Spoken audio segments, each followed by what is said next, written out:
kita hidup di kapal perang Tuhan Yesus. Kita bukan hidup di kapal perompak setan atau kapal pesiar senang-senang. Kita hidup di dalam peperangan, tetapi kemenangan kita sudah dijamin oleh Tuhan. Dan kita adalah manusia rohani, bukan manusia duniawi. Dan tidak mau hidup dalam iri hati, perselisihan, berpihak-pihak. Tapi sebagai manusia rohani, kita hidup penuh dengan Roh Kudus dan penuh dengan kuasa Tuhan. Saya bacakan Kisah 1 ayat 8. Tetapi kamu akan menerima kuasa kalau Roh Kudus turun ke atas kamu, dan kamu akan menjadi saksiku di Yerusalem dan di seluruh Judea dan Samaria dan sampai ke ujung bumi. Saya dan saudara menerima kuasa. Kalau Roh Kudus turun atas kita, kuasa Tuhan ada di dalam hidup kita. Ya, kuasa atau dalam bahasa Inggris power berasal dari perkataan Greka dunamis.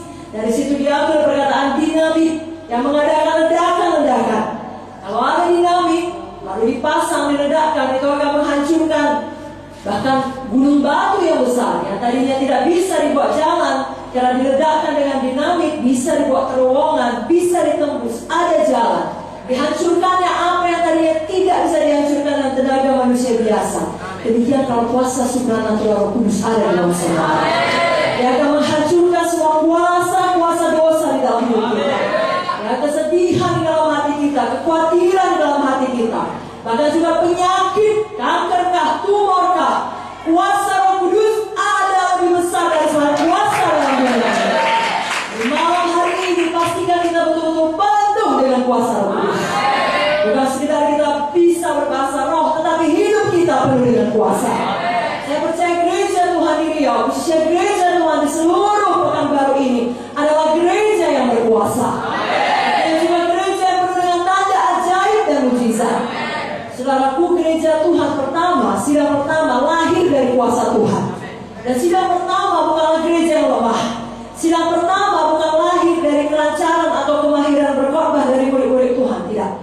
Dan tidak pernah gereja dilahirkan daripada kepintaran manusia saja, sama sekali tidak. Sebagaimana sidang pertama lahir daripada demonstrasi kuasa Tuhan, biar sidang kita juga saat ini terus ada di dalam kuasa Tuhan. GKI juga pertama kali lahir dari pernyataan mujizat dan kuasa Tuhan. Dan sekarang GKI sudah lama, sudah berkembang, sudah ada di seluruh Indonesia. Biar kuasa Tuhan tidak semakin menurun, tetapi semakin bertambah-tambah.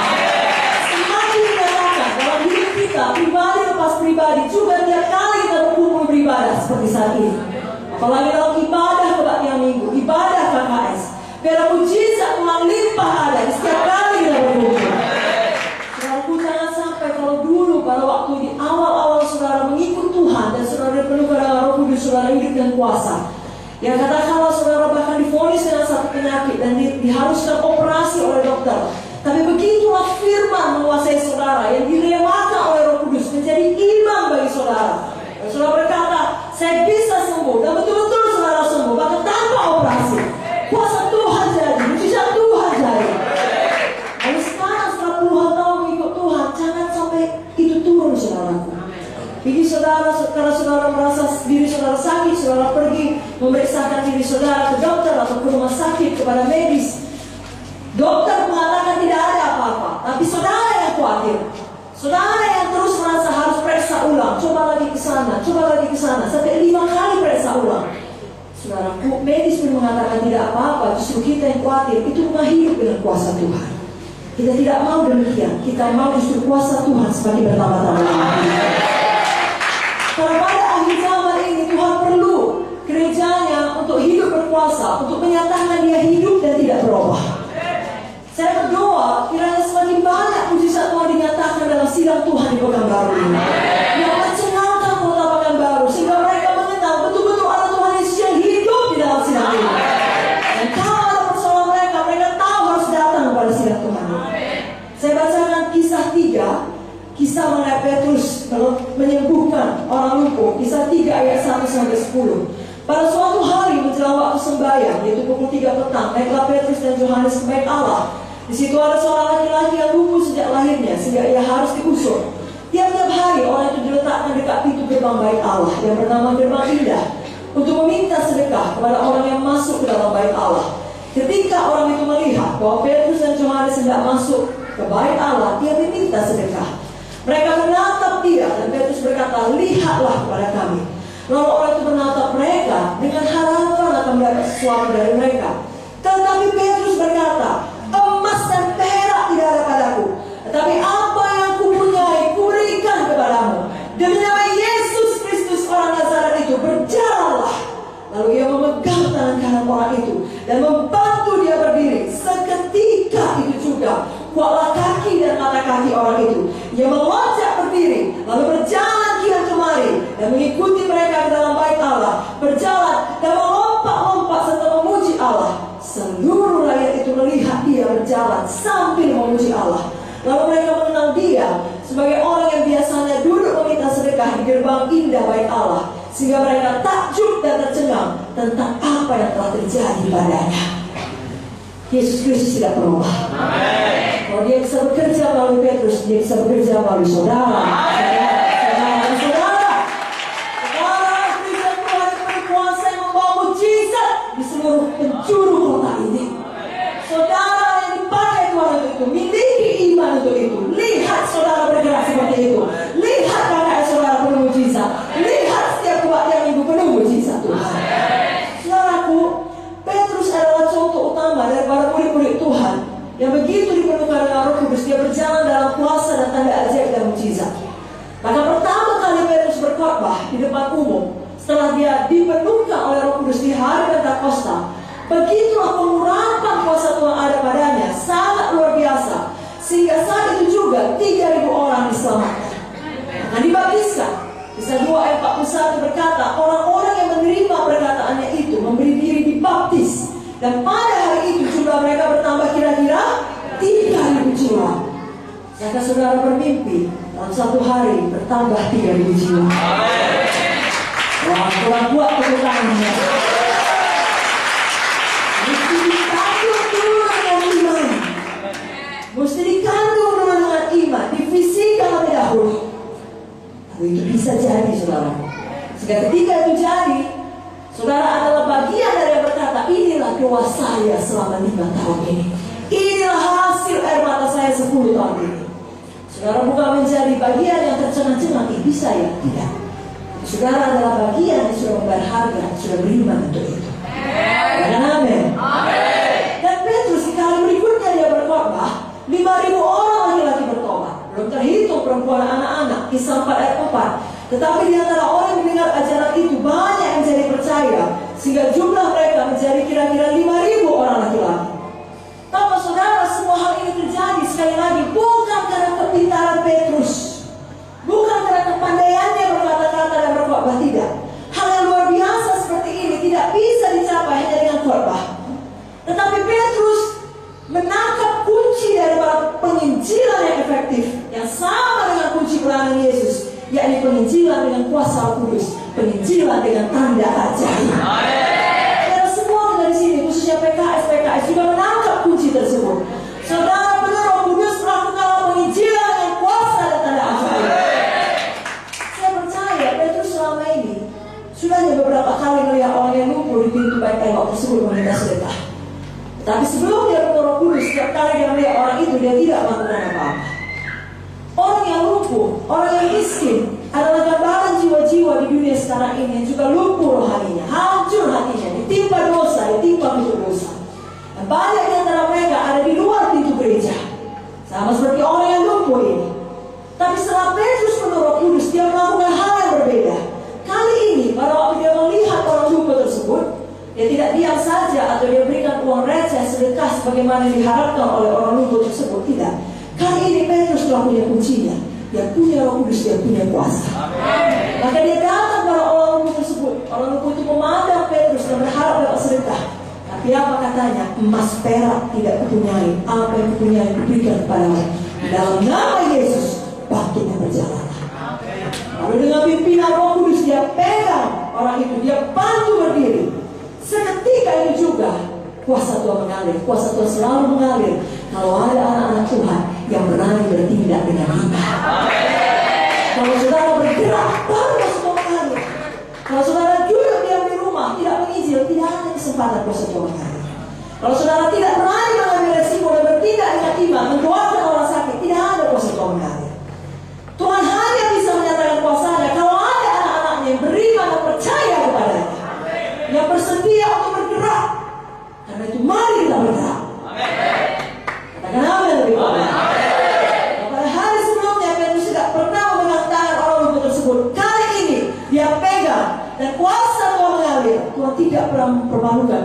percaya dan bertindak dengan iman. Biar malam ini kita juga mau betul-betul percaya, bertindak dengan iman. Biarlah sejak hari ini pelayanan kita selalu dipenuhi dengan tanda ajaib.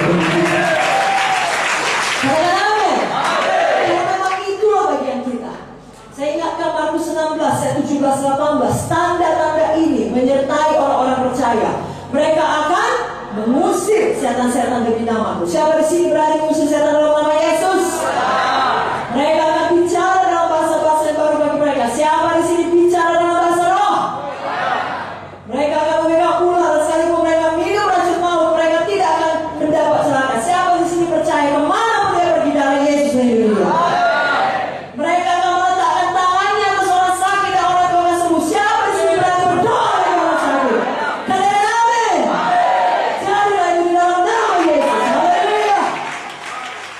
Lalu saudaraku, kalau kita mengatakan diri kita gereja yang penuh kuasa, untuk apa? Untuk menjadi saksi. Dari Kisah 1 ayat 8 jelas mengatakan, kamu akan menerima kuasa kalau Roh Kudus turun di atas kamu, kamu akan menjadi saksi. Saksiku, saksi Tuhan, seperti yang dilakukan Petrus tadi.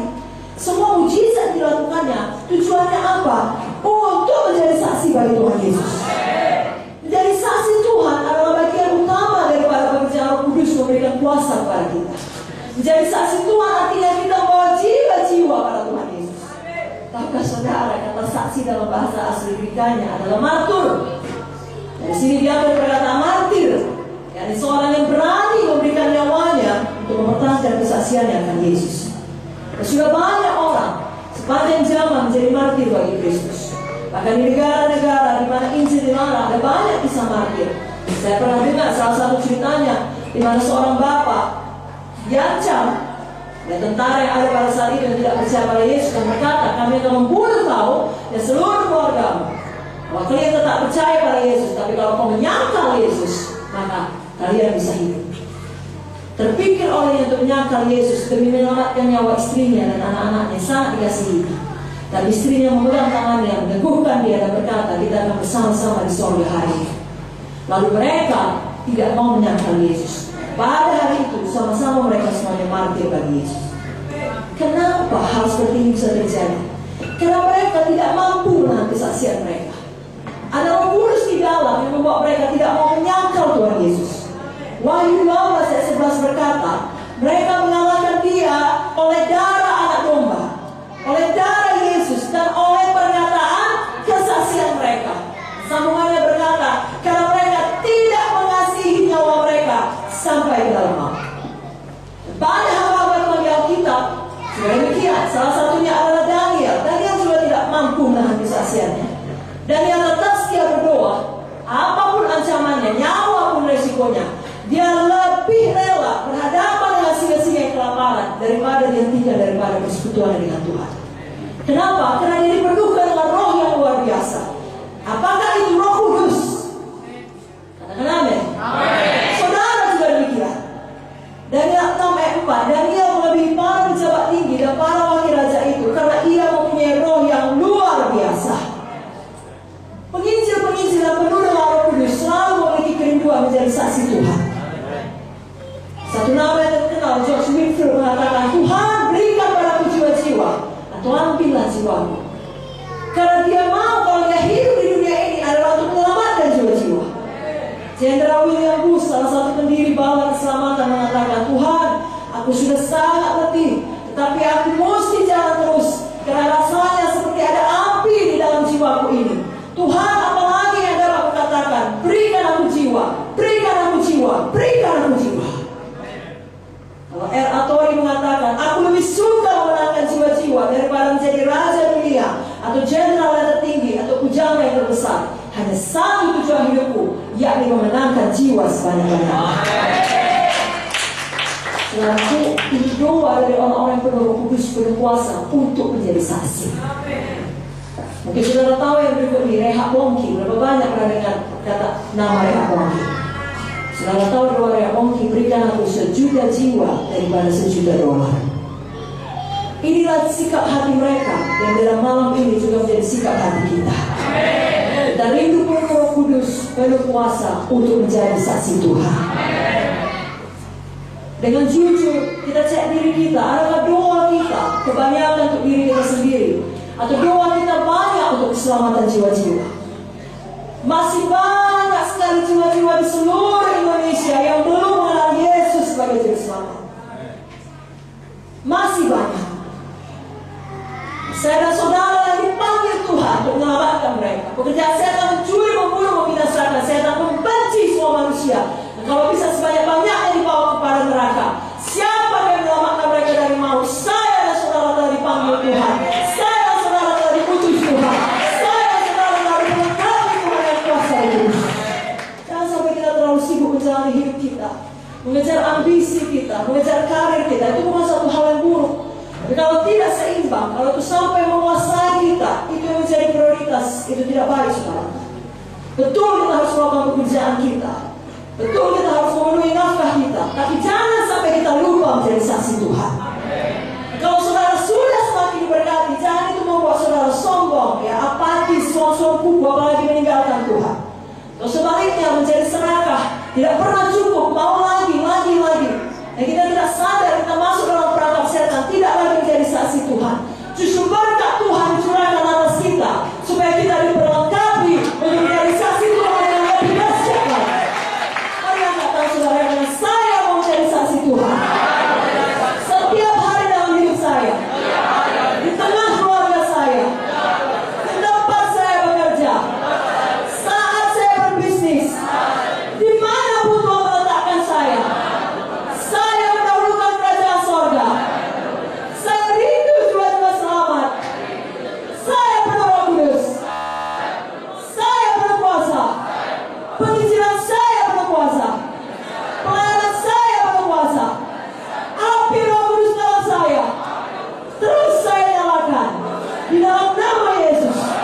Semua kita berkata amin. Kita berutama di Tuhan Yesus. Saudaraku, sejak malam ini Roh Kudus menyala dalam hati saudara. Sehingga gereja kemenangan iman Indonesia, kiranya dengan kasih karunia Tuhan terus dipakai Tuhan ada di garis depan di dalam penginjilan, di dalam kesaksiannya, di dalam kasih yang luar biasa kepada Yesus. Berani berkorban, berani menjadi saksi, bahkan kelak kalau Tuhan panggil berani mati demi Yesus. Dengan nama yang lebih kuat. Dan kuasa Roh Kudus juga membawa perubahan dalam hidup kita. Tadi kita sudah dengarkan dari Ibu Munte, saudara, kita tidak lagi hamba dosa, kita hamba kebenaran. Dan domba-domba Tuhan, saudara. Sebagaimana Petrus telah dipenuhkan Roh Kudus, dia sangat berbeda. Tadinya begitu penakut menjadi sangat pemberani. Bahkan di dalam khotbahnya dia mengeluarkan satu pernyataan yang selalu kita pakai dalam penginjilan, Kisah 4 ayat 12. Keselamatan tidak ada dalam siapapun juga selain di dalam Dia, sebab di bawah kolong langit ini tidak ada nama lain yang diberikan kepada manusia yang olehnya kita dapat diselamatkan. Itu suatu pernyataan yang sangat berani, yang kelihatannya tidak mungkin datang dari orang yang sama, yang ketika dicakapi oleh dari yang perempuan sudah ketakutan dan menyangkal Yesus. Tapi ketika Roh Kudus memenuhkan dia menjadi pribadi yang berubah. Kalau Roh Kudus bisa mengubahkan Petrus, Roh Kudus bisa mengubahkan kita. Jangan berpikir, oh perubahan itu mustahil terjadi bagi saya, itu bagi orang-orang yang tua saja. Sebaliknya yang tua berkata, bagi orang-orang muda, bagi semua orang. Kisah 2:17 jelas mengatakan pada hari-hari terakhir Tuhan mencurahkan Roh Kudusnya atas semua manusia. Jadi semua kita bisa berubah. Petrus bisa berubah, Saulus bisa berubah. Dari Saulus seorang penganiaya menjadi Paulus murid Tuhan yang rela dianiaya demi Tuhan Yesus. Saulus menjadi Paulus, sungguh pribadi yang baru, yang lama sudah berlalu, yang baru sudah datang.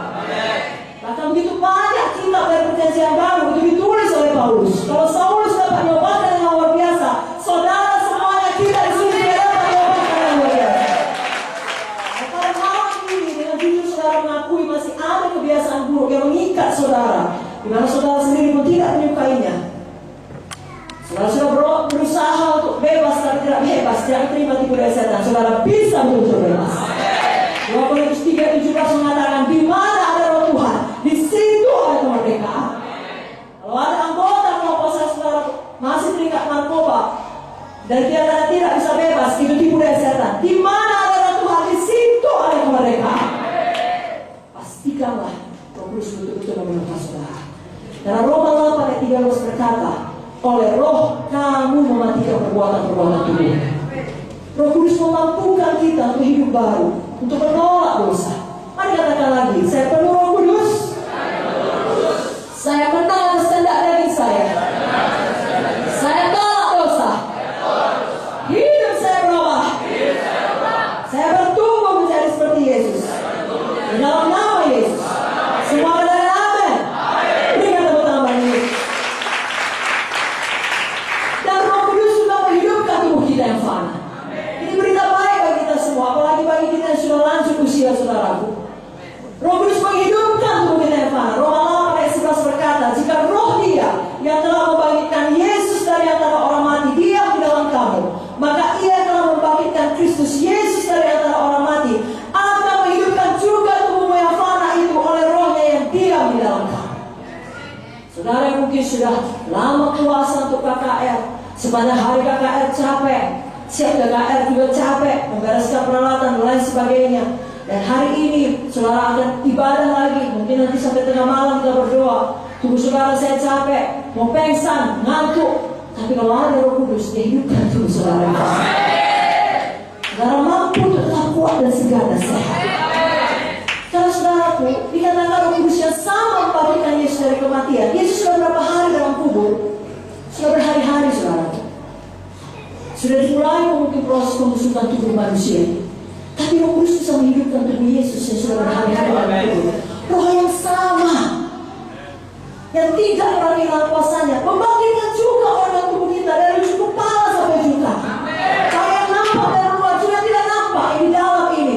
Dia bangkitkan, dia berikan sel-sel yang baru. Jika itu saudara imani sungguh-sungguh, ayat ini jadi kehidupan bagi saudara.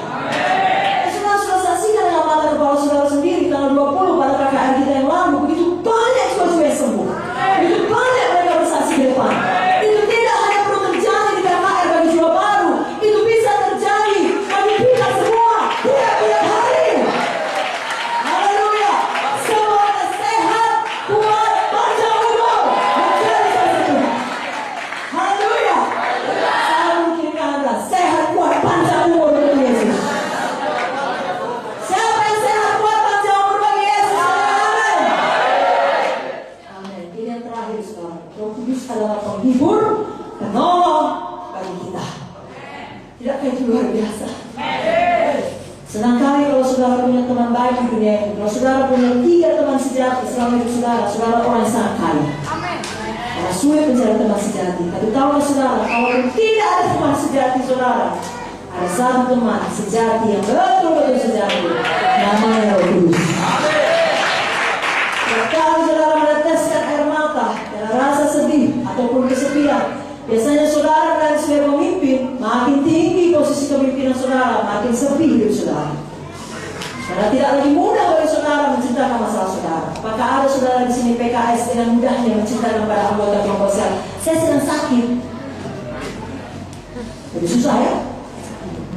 Atau kalau saudara punya persoalan rumah tangga, saudara seorang suami, ada persoalan dengan istri, apakah saudara umumkan kalau waktu ibadah KKS, tadi pagi saya bertengkar dengan istri saya saudara. Tapi tahulah saudara, walaupun hidup saudara lebih sedih, Roh Kudus dapat menghiburkan saudara. Saudara tidak perlu terus berduka cita, tidak perlu terus menangis. Ketika semua orang tidak mengerti, Roh Kudus mengerti. Dan hanya Dia yang mampu memberikan penghiburan sejati. Khususnya kalau saudara kehilangan orang-orang saudara kasihi, dipisahkan oleh kematian, penghiburan sejati bisa datang dari Roh Kudus. Tanpa penghiburan sejati dari Roh Kudus, saudara dapatkan penghiburan dari sejuta manusia, saudara yang tetap terluka, kosong dan tanpa harapan. Karena hanya penghiburan Roh Kudus dan sejati itu berasal dari firman Allah yang hidup dan berkuasa. Yohanes 14 ayat 26 mengatakan, penghibur yaitu Roh Kudus yang diutus Bapa dalam namaku. Dialah akan mengajarkan segala sesuatu kepadamu dan akan mengingatkan kamu akan semua yang telah kukatakan kepadamu. Ada penghiburan dalam Roh Kudus, ada sukacita dalam Roh Kudus. Roma 14 ayat 17 mengatakan kerajaan Allah bukan soal makanan minuman, tapi soal kebenaran, damai sejahtera dan sukacita oleh Roh Kudus. Dan Yesus menolong kita. Yohanes 14 ayat 16, aku akan minta kepada Bapa yang memberikan kepadamu seorang penolong yang lain, akan menyertai kamu sampai selama-lamanya. Luar biasa bukan? Siapa di sini perlu ditolong suatu waktu? Semua kita perlu ditolong. Hanya saya yang berusia sedia menolong kita. Perhatikan baik-baik. Namun ini bukan berarti kita minta dilepaskan dari semua masalah. Kerap kali kita minta pada Tuhan lepaskan aku dari persoalan ini. Sebenarnya Tuhan lebih peduli pada hati kita daripada kita dilepaskan dari persoalan kita. Tuhan lebih peduli mengubahkan hati kita lebih dahulu. Kalau itu sudah beres, sangat mudah bagi Tuhan mengubahkan seluruh persoalan kita. Saudara masih ingat 1 Korintus 10:13? Pencobaan-pencobaan yang kamu alami adalah pencobaan-pencobaan biasa yang tidak melebihi kekuatan manusia. Sebab Allah setia, dan karena itu Ia tidak akan membiarkan kamu dicobai melampaui kekuatanmu. Pada waktu kamu dicobai, Ia akan memberikan kepadamu jalan keluar sehingga kamu dapat menanggungnya. Jadi jelas bahwa Roh Kudus tidak diberikan kepada kita untuk menghindarkan kita dari permasalahan, tetapi memberikan kuasa yang membuat kita bisa menang di atas segala permasalahan kehidupan. Dan sudah kita baca dari buku Yesaya, dia roh hikmat, roh pengertian, roh nasihat, roh keperkasaan, roh pengenalan, roh takut akan Tuhan. Dia berikan hikmat bagi kita menghadapi masalah kita, menghadapi musuh-musuh kita. Tahukah saudara, ketika Yesus hidup di dunia ini, dia pun tidak terhindar daripada pencobaan. Tapi tiap kali setan datang, Yesus berkata, ada tertulis. Dia bisa menang atas pencobaan. Ini prinsip kehidupan bagi kita. Bahwasanya seperti kata Ibu Putri tadi, perlu firman, perlu Roh Kudus. Ternyata di firman, ketika kita dalam persoalan bertentangan dengan pikiran kita. Saudara ingat janda Sarfat, kekurangan kan, justru perlu dikasih pertolongan. Di situ firman Tuhan berkata, berikan dulu kepada aku roh, masa aku untukmu. Begitulah firman Tuhan yang kalah bertentangan dengan pikiran. Tapi kalau kita bertindak dengan iman, janda Sarfat itu tetap hidup. Tengah-tengah kelaparan, minyak tidak habis-habis, tabung tidak habis-habis. Kita sudah dengarkan di KKR oleh Bunda Victoria, orang yang lumpuh justru dikasih firman, bangun bangkit, angkat tilangmu. Bukan dipijit-pijit, dikasih obat dulu, disembuhkan dulu, baru dilatih, tidak. Disuruh tidak dengan iman. Tapi kalau kita melaksanakannya, maka kuasa Tuhan mengalir. Roh Kudus ada di situ. Saudaraku, ini berlaku bagi kita yang penuh dengan Roh Kudus. Artinya persoalan kehidupan justru membuat kita lebih dari pemenang. Tapi kalau kita tidak penuh Roh Kudus, kita menolak kuasa itu, kita menolak untuk beriman, kita menyerahkan hati kita, pencobaan yang datang bisa menghancurkan kita. Jangan pilih seperti itu. Mari pilih firman, pilih iman, pilih Roh Kudus. Saudara benar atas persoalan, saudara hidup melawan arus, saudara menjadi saksi Tuhan yang berkuasa. Ayat yang terakhir, Zakaria 4:6. Bukan dengan keperkasaan, bukan dengan kekuatan, melainkan dengan Rohku, firman Tuhan semesta alam. Mulai malam ini, semua kita penuh Roh Kudus, penuh kuasa, penuh dinamis.